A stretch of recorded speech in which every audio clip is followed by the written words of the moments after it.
ನನ್ನೆಲ್ಲ ಸಹೋದರ ಸಹೋದರಿಯರೇ, ನನ್ನ ಸ್ನೇಹಿತರೆ, ನನ್ನ ಮನದಾಳದ ಮಾತುಗಳನ್ನ, ಒಂದಿಷ್ಟು ನೋವುಗಳನ್ನ ನಿಮ್ಮ ಮುಂದೆ ವ್ಯಕ್ತಪಡಿಸುತ್ತೇನೆ.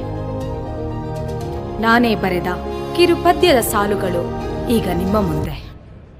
ಹೆಣ್ಣೆಂಬವಳ ಕಣ್ಣ ಕಿತ್ತು ಕಾಣಲು ಬಿಟ್ಟರು, ಹೆಣ್ಣೆಂಬವಳ ತಮಟೆಯ ಹರಿದು ಕೇಳಲು ಬಿಟ್ಟರು, ಹೆಣ್ಣೆಂಬವಳ ನಾಲಿಗೆ ಕಿತ್ತು ಮಾತನಾಡಲು ಬಿಟ್ಟರು. ಎಲೆ ಹೆಣ್ಣೆ, ನೀನು ಹೆಣ್ಣಲ್ಲ, ಹಣ್ಣು ಹಣ್ಣೆಂದು ತಿನ್ನಾಕಿ ಬಿಟ್ಟರು. ಹೆಣ್ಣನ್ನು ತವರು ಮನೆಯಿಂದ ಕೊಂಡು ತಂದು ತಮ್ಮ ಭೋಗದ ಆಸೆಗೆ ಹಾಸಿಗೆಯಲ್ಲಿ ರಾಣಿಯನ್ನಾಗಿ ಮಾಡಿ ಹೇಸಿಗೆಯಂತೆ ಕಾಣುವುದು ಸರಿಯೇ? ಪ್ರತಿಯೊಂದು ಹೆಣ್ಣಿನ ಧ್ವನಿಗೂ ಸಮಾಜ ಕಿವಿ ಕೊಡಬೇಕು.